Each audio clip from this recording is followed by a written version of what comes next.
और जमहूर की टीम की तरफ से मलिक सईद अवान आपकी खिदमत में हाजिर है। आज हम इंतहाई अहम टॉपिक लेके हैं जो कि है VPN। VPN का मकसद क्या है, इसका इस्तेमाल कैसे होते हैं, हम जानते हैं माहिरीन से। हमारे साथ इस वक्त मौजूद है डिजिटल राइट्स के एक्सपर्ट हारून बलोई साहब, उनसे जानेंगे। हारून बलोई साहब, थोड़ा सा बताइएगा VPN क्या है, ये किस लिए इस्तेमाल होता है? जी, VPN बेसिकली एक ऐसी टेक्नोलॉजी है जो कि हमें मुख्तलिफ सर्विसेज फ्राहम करती है और सिक्योरिटी मेन फीचर है उसका। सिक्योरिटी इन ए वाइज के आपने डाटा की प्रोटेक्शन करनी है या आपने अपनी ज़ाती प्रोटेक्शन के लिए इसको इस्तेमाल करना है, क्योंकि हमारी ज़ाती लाइफ जब हम बाज़-औक़ात क्रिटिकल इन्फॉर्मेशन शेयर कर रहे होते हैं तो हम अपने आप को ख़तरे में डालते हैं। जैसे जर्नलिस्ट हैं, आप जर्नलिस्ट हैं, अक्सर ऐसी सोर्सेज से आप बात करते हैं, सोर्स को डिस्क्लोज़ भी नहीं करना होता आपने, और इसी तरीके से कम्युनिकेशन का भी पता नहीं चलना चाहिए कि आपने कहाँ से किसको कब कांटेक्ट किया। तो इस सिलसिले में आप VPN यूज़ करते हैं ताकि आपकी जो इन्फॉर्मेशन है, आपकी कम्युनिकेशन है, आपका डाटा है, वो सारा महफूज रहे। तो सिक्योरिटी का एक इसमें एंगल है। दूसरा इसके अंदर पर्सपेक्टिव फ्रीडम ऑफ एक्सप्रेशन और right to access to information, जो कि पब्लिक इन्फॉर्मेशन है, पब्लिक इंटरेस्ट की इन्फॉर्मेशन है। तो उस किस्म की इन्फॉर्मेशन हर कोई यूज़ करता है, उसको एक्सेस करता है। जैसे मैं बात करूं कि बहुत सारा ऐसा डाटा पाकिस्तान गवर्नमेंट ने ब्लॉक किया हुआ है हेल्थ के हवाले से। बहुत सारी ऐसी वेबसाइट्स है सिर्फ पोर्नोग्राफी की वजह से उसको ब्लॉक किया हुआ है कि उसके ऊपर डायग्राम्स ऐसी होती हैं जिससे गवर्नमेंट पाकिस्तान कहती है कि ये हमारे जो माशरा है उसकी हेल्थ के लिए अच्छा नहीं है, मोरालिटी के पर्सपेक्टिव में अच्छा नहीं है। लेकिन उसका मकसद बेसिकली ये है कि मेडिसिन के तलबा हैं उनको बताया जा सके कि ह्यूमन बॉडी क्या है, किस तरह से उसकी फिजियोलॉजी काम करती है, किस तरीके से एनाटमी काम करती है। तो इस किस्म की लातादाद इन्फॉर्मेशन पड़ी हुई है जो कि गवर्नमेंट ने ब्लॉक की हुई है। लेकिन अगर स्टूडेंट्स ने इस किस्म का डाटा, इस किस्म की इन्फॉर्मेशन उसको एक्सेस करना है तो उसके लिए वो VPN यूज़ करते हैं, क्योंकि ब्लॉक है पाकिस्तान में ऐसी वेबसाइट। फिर बहुत सारी वेबसाइट्स ऐसी भी हैं जो फ्रीडम ऑफ एक्सप्रेशन से रेलेवेंट, जैसे सोशल मीडिया की वेबसाइट्स हैं वो पाकिस्तान में ब्लॉक हैं। और X का मैं एक एग्ज़ाम्पल दूंगा। पाकिस्तान में एक वक्त था 2012 के अंदर जब YouTube भी ब्लॉक हुआ, फिर हमें TikTok को ब्लॉक होते देखा। वजह यही थी कि मोरालिटी या ब्लास्फेमी इस किस्म की इश्यूज़ की वजह से पाकिस्तान में चीज़ें ब्लॉक होती हैं। या अभी जो X ब्लॉक हुआ उसकी वजह यही है कि फ्रीडम ऑफ एक्सप्रेशन वहाँ पर इस किस्म का क्रिटिकल होता है। डिसेंटिंग वॉइसेस हैं वहाँ पर, बहुत ज़्यादा लोग डिसेंट का इजहार करते हैं, तो शायद वो डिस्टर्ब करता है कुछ लोगों को, कुछ इदारों को पाकिस्तान के अंदर, जिसकी वजह से गवर्नमेंट ने यही चारा उनको नज़र आया कि आप बस ब्लॉक कर दें। पाकिस्तान में सबसे आसान तरीका ये है कि चीज़ों को ब्लॉक कर दें, शायद उनका मसला हल हो जाए। हालांकि ऐसी बात नहीं है। अगर गवर्नमेंट कहती है कि डिसइंफॉर्मेशन का इशू है या फिर बहुत सारा ऐसा अनलॉफुल कंटेंट जिसको वो अनलॉफुल समझते हैं, तो उसके लिए काउंटर स्ट्रेटजी होनी चाहिए। अगर डिसइंफॉर्मेशन का इशू है तो राइट इन्फॉर्मेशन आप लोगों को दें ताकि डिसइंफॉर्मेशन खुद ही ख़त्म हो जाएगी। तो ऐसे जो इक़दाम हैं वो गवर्नमेंट नहीं करती, उनको सिर्फ यही नज़र आता है कि आपने चीज़ों को ब्लॉक कर देना। ब्लॉक कर देंगे तो शायद मसले हल हो जाए। कि ऐसा हरगिज़ नहीं है। ये तो बिल्कुल ऐसे ही है जैसे कबूतर बिल्ली को देख के अपनी आंखें बंद कर लेता है, वो समझता है कि शायद बिल्ली अब मुझे कुछ नहीं कहेगी। तो बहरहाल ये कॉन्टेक्स्ट है कि पाकिस्तान में VPN क्यों ब्लॉक है और VPN की टेक्नोलॉजी किस लिए इस्तेमाल होती है। अच्छा हारून साहब, अगर हम VPN को रजिस्टर करवा लेते हैं तो फिर जो वेबसाइट ब्लॉक्स हैं क्या उन तक हमें रसाई मिलेगी या नहीं मिलेगी, और दूसरा आम सार्फ जो है वो कैसे मुतासर होगा?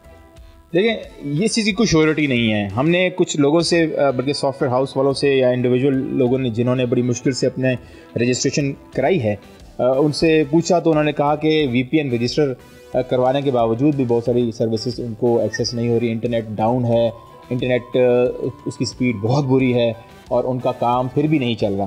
तो इस चीज़ की श्योरिटी बिल्कुल भी नहीं कि फ्यूचर के अंदर ये कैसे काम करेगा। रजिस्ट्रेशन करने के बाद चीज़ें उनके लिए बेहतर हो जाएंगी या नहीं हो जाएंगी। लेकिन आपने बात की आम बंदे की। आम बंदा कौन है? मैं हूँ, आप हैं, फ्रीलांस कम्युनिटी जो घर में बैठ के इंडिविजुअल लेवल पे इनफरादी सतह के ऊपर क्लाइंट के साथ कम्युनिकेट करती है, उनका काम करती है तो उसको पैसे मिलते हैं, उसका घर चलता है। तो ऐसे लोग पाकिस्तान में लाखों की तादाद में हैं और गवर्नमेंट का शायद प्लान भी है इसको और मज़ीद आगे बढ़ाना है और इसको इस लेवल तक लेके जाना है। शायद गवर्नमेंट एक्सपेक्ट कर रही है कि $15 बिलियन तक की इकॉनमी में कंट्रीब्यूशन इन लोगों की होगी 2025 तक। मुझे नहीं नज़र आता, क्योंकि जब तक आप इन लोगों को तंग करेंगे, ये लोग घर में बैठ के इन अपने क्लाइंट के साथ अच्छे इंटरनेट के साथ कम्युनिकेट नहीं कर सकेंगे, उनका काम टाइम पर डिलीवर नहीं कर सकेंगे, उनकी जॉब्स टाइम पर कंप्लीट नहीं होंगी, तो उनका क्लाइंट भागेगा। पाकिस्तान में कोई भी पाकिस्तान को काम देने के लिए तैयार नहीं होगा। और इंडिविजुअल लेवल पे ये कम्युनिटी, जिसको हम फ्रीलांसर कम्युनिटी कहते हैं, जो आईटी की सर्विसेज इंडिविजुअल लेवल पर बैरूनी मुल्क के क्लाइंट्स को फराहम करती हैं, उनको इस किस्म की, अगर आप पीटीए की वेबसाइट पे जाएंगे रजिस्ट्रेशन के लिए, तो उनको इस किस्म की दिक्कत का सामना करना पड़ रहा है कि उनको वहाँ पर इस्टेब्लिश करना है पहले खुद को कि वो फ्रीलांसर कम्युनिटी हैं और किसी क्लाइंट के साथ, जेन्युइन क्लाइंट के साथ बैठे हुए काम कर रहे हैं। हमारे साथ फ्रीलांसर्स अनीस साहब भी मौजूद है।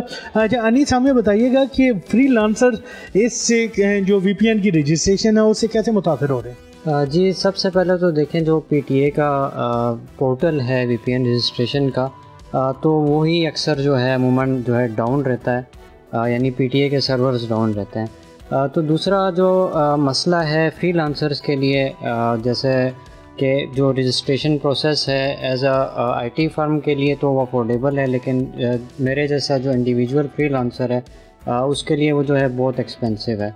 और पिछले कुछ दिनों से जो है जो मेरा इवन के रजिस्टर्ड वीपीएन है वो भी जो है ठीक से काम नहीं कर रहा। तो क्योंकि मैं वीपीएन यूज़ करता हूँ अपने क्लाइंट के नेटवर्क को ज्वाइन करने के लिए, क्योंकि कंट्री डिफरेंस होता है, तो मैंने उस कंट्री का स्पेसिफ़िक वीपीएन कनेक्ट करके उसको कनेक्ट करना होता है।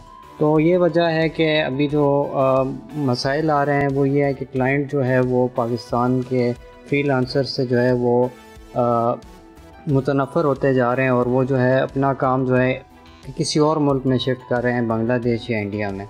तो ये एक बहुत बड़ा मसला है जो पाकिस्तान की आईटी इंडस्ट्री को जो है नुकसान पहुंचा रहा है, क्योंकि आईटी एक्सपोर्ट्स में आपने देखा है इस टाइम पाकिस्तान का बहुत बड़ा कंट्रीब्यूशन जो है वो आईटी की फील्ड से गया है। तो ये जो रिस्ट्रिक्शंस लगा रहे हैं वीपीएन पे, तो ये जो है आईटी इंडस्ट्री को काफ़ी नुकसान दे रहा है। अच्छा, पीटीए का तो दावा है कि हमने बगैर फ़ीस के बड़ा आसान तरीका रखा हुआ है वीपीएन की रजिस्ट्रेशन का, तो आप उस पर क्या कहते हैं? जी बिल्कुल ऐसा ही है। वीपीएन की रजिस्ट्रेशन का तो उन्होंने बिल्कुल आसान तरीका रखा है, लेकिन जो उसकी रिक्वायरमेंट्स उन्होंने बताई हैं कि आपके पास ये चीज़ होनी चाहिए, तो वो जो चीज़ें हैं जैसे स्टैटिक आईपी है और बाकी जो उनकी रिक्वायरमेंट है वो जो है वो बहुत एक्सपेंसिव है। तो यानी रजिस्ट्रेशन तो उन्होंने जस्ट आइडेंटिफिकेशन के लिए की है कि ताकि वो ये देख सकें कि हाँ कौन कौन सा बंदा वीपीएन इस्तेमाल कर रहा है। तो ये बेसिकली मेरे हिसाब में उन्होंने जो है लोगों को आइडेंटिफाई करने के लिए जो है रजिस्ट्रेशन का जो है प्रोसेस स्टार्ट किया है, ताकि उनके पास एक रिकॉर्ड हो कि पाकिस्तान में इतने लोग इस मकसद के लिए जो है वीपीएन इस्तेमाल कर रहे हैं। तो आप क्या समझते हैं कि वीपीएन की रजिस्ट्रेशन का जो अमल है, जब गैर रजिस्टर्ड वीपीएन ब्लॉक हो जाएंगे तो इससे फ्रीलांसर्स कितना मुतासर होंगे? जी बिल्कुल, अनरजिस्टर्ड वीपीएन से फ्रीलांसर जो है काफ़ी हद तक जो इंडिविजुअल हैं फ्रीलांसर जो किसी कंपनी के साथ नहीं है, वो तो बहुत ज़्यादा मुतासर होंगे, क्योंकि वो हम लोग फ्री वीपीएन्स पे ही ज़्यादातर रिलाई करते हैं। तो जब वही ब्लॉक हो जाएंगे तो हमारे लिए ज़ाहिर है मुश्किलात पेश आएंगी। सब्सक्राइब करें और बेल दबाएं ताकि कोई खबर रह न जाए।